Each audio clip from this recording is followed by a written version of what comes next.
तो we gonna distinguish between international marketing and global marketing. International और global marketing के बीच में क्या अंतर होता है, इस बारे में हम लोग डिस्कस करने वाले हैं। इंटरनेशनल और ग्लोबल मार्केटिंग वैसे तो एक दूसरे के सिनोनिम्स की तरीके यूज़ होते हैं, जैसे कि एक दूसरे के सिनोनिम्स हो, बट इनमें काफ़ी अंतर होता है। इंटरनेशनल मार्केटिंग जब आप करते हैं तो इंटरनेशनल मार्केटिंग का मतलब होता है आप एक कंट्री से दूसरे कंट्री के बीच में व्यापार कर रहे हैं, बॉर्डर को क्रॉस करके। उस बिजनेस को बोलते हैं इंटरनेशनल मार्केटिंग। और ऐसे ही इंटरनेशनल मार्केटिंग काफ़ी सारी कंट्रीज एक दूसरी कंट्रीज के साथ कर रही होती है, और इन सारी कंट्रीज को साथ में मिला करके बोलते हैं ग्लोबल मार्केटिंग, कि ग्लोबल का कैसा मार्केट चल रहा है।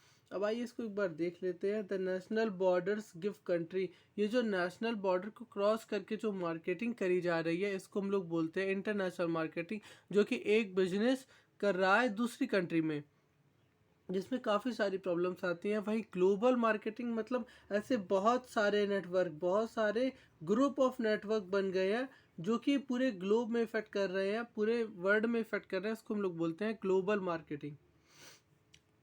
In order to meet environment and current dimensions of global marketing required a change in marketing mix are made। Global marketing को तक पहुंचने के लिए मार्केटिंग मिक्स को बनाना पड़ता है। स्कोप ऑफ इंटरनेशनल मार्केटिंग हम देख लेते हैं। इंटरनेशनल मार्केटिंग का क्या स्कोप है। ओपनिंग ब्रांचेस, तो ब्रांचेस ओपनिंग करना इंटरनेशनल मार्केटिंग का एक काफ़ी अच्छा स्कोप है।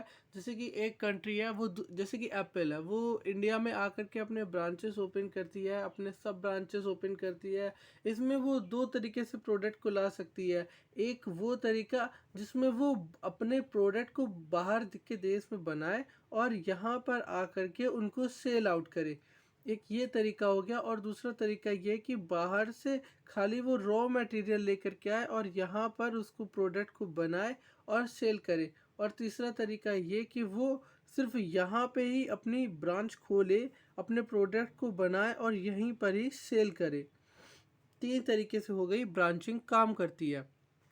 अब सेकंड देख लेते हैं, negotiation, licence and franchisee. Licence की नेगोशिएशन करना और फ्रेंचाइजी करना है, काफ़ी सिमिलर टर्म है, पर मैं आपको बताता हूँ कि इनके बीच का अंतर क्या है। अब जैसे कि लाइसेंसिंग चीज़ है, अगर आप एक कंट्री से दूसरी कंट्री में बिजनेस करने आए हो और आप वहाँ पर एक बंदे को लाइसेंस देते हो कि ठीक है ये मेरा लाइसेंस है और तुम मेरे ट्रेड नेम के अंदर, मेरी कंपनी के नाम के अंदर व्यापार करो अपने देश में, और जो भी प्रॉफिट होगा तुम वो मुझे दोगे और उसके बदले हम लोग आधा आधा कर लेंगे। तो ये हो गया लाइसेंसिंग, किसी को लाइसेंस देना अपने बिहाफ पे बिजनेस कर लेने के लिए, उसे बोलते हैं लाइसेंसिंग। और फ्रेंचाइजी में क्या होता है, एक बंदा आता है आप से बोलता है कि हम आपके नाम पे बिजनेस करना चाहते हैं, आपकी ट्रेड नेम यूज़ करना चाहते हैं अपनी कंट्री में, और इसके बदले हम आपको पैसा देंगे। तो वो हो गया फ्रेंचाइजी, उसमें सिर्फ वो पर्टिकुलर बंदा है और वो पर्टिकुलर एरिया है। जबकि लाइसेंस में एरिया पर्टिकुलर नहीं है, वो चाहे जिधर भी जा कर के अपनी सेल कर सकता है, जिधर भी जा कर के मार्केटिंग कर सकता है। लेकिन फ्रेंचाइजी में ऐसा नहीं है, उसे एक पर्टिकुलर एरिया दिया गया और पर्टिकुलर प्रोडक्ट दिया गया है कि इसी चीज़ की फ्रेंचाइजी आप कर सकते हैं। अब थर्ड देख लेते हैं, establishing a joint venture. Joint venture किसको बोलते हैं। आजकल जॉइंट वेंचर इंटरनेशनल मार्केटिंग में बहुत ही फ्रिक्वेंटली यूज़ किया जा रहा है, और ये पार्टनरशिप जैसा ही एक टर्म है जॉइंट वेंचर। जब जॉइंट वेंचर हम लोग करते हैं, एक कंट्री से दूसरी कंट्री में पार्टनरशिप कर लेते हैं कि जो भी प्रॉफिट होगा उसमें से 80% आपका होगा, 20% हमारा होगा, क्योंकि हम आपके कंपनी का ट्रेड नेम यूज़ कर रहे हैं। तो ये एक डोमेस्टिक कंपनीज भी कर सकती हैं और इंटरनेशनल कंपनीज भी कर सकती हैं, फॉरेन एंटरप्राइजेज भी कर सकती हैं जॉइंट वेंचर को। ऑप्शन फोर्थ है, offering consulting services. Consultancy services provide करना। अगर आपका बिजनेस नहीं चल रहा है तो हमारा सिमिलर बिजनेस फॉरेन में है, हम आपको कंसल्टेंसी करेंगे, गाइड करेंगे कि कैसे आपका बिजनेस ग्रो करेगा, और उसके लिए जो फीस होगी वो फ़ीस कंट्रीब्यूट करनी होगी। ज़्यादातर ये कंसल्टेंसी सर्विसेज जो देती है वो डेवलपिंग कंट्री को दी जाती है डेवलप्ड कंट्री के द्वारा, और इसके लिए फ़ीस ली जाती है। उन डेवलप कंट्री फ़ीस लेती है कि हम आपको कंसल्टेंसी प्रोवाइड कर रहे हैं, हमारा सेम टाइप का बिजनेस फॉरेन में है और हम उसे कैसे यूज़ कर रहे हैं।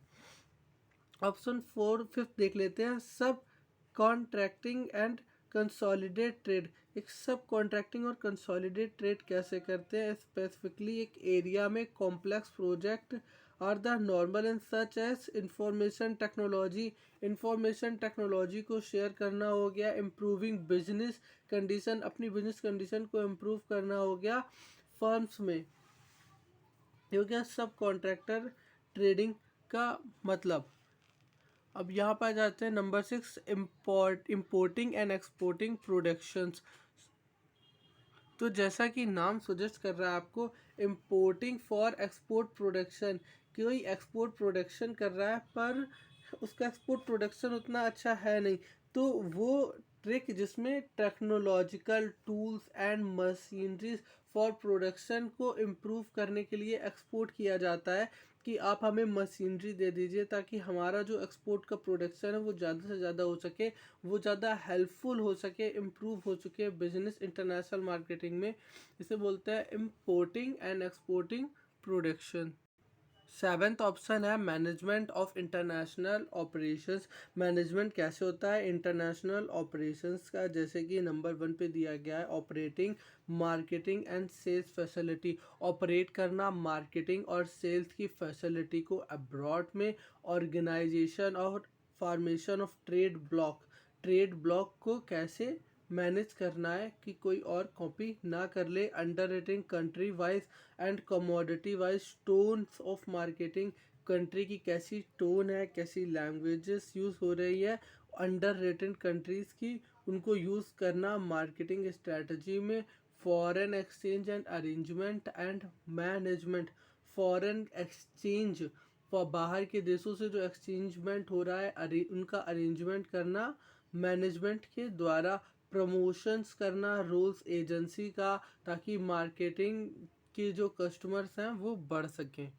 तो ये आज हमने बात की स्कोप ऑफ मार्केटिंग की और डिफरेंस बताया इसमें इंटरनेशनल मार्केटिंग और ग्लोबल मार्केटिंग के इंटरनेशनल मार्केटिंग और ग्लोबल मार्केटिंग के बीच में।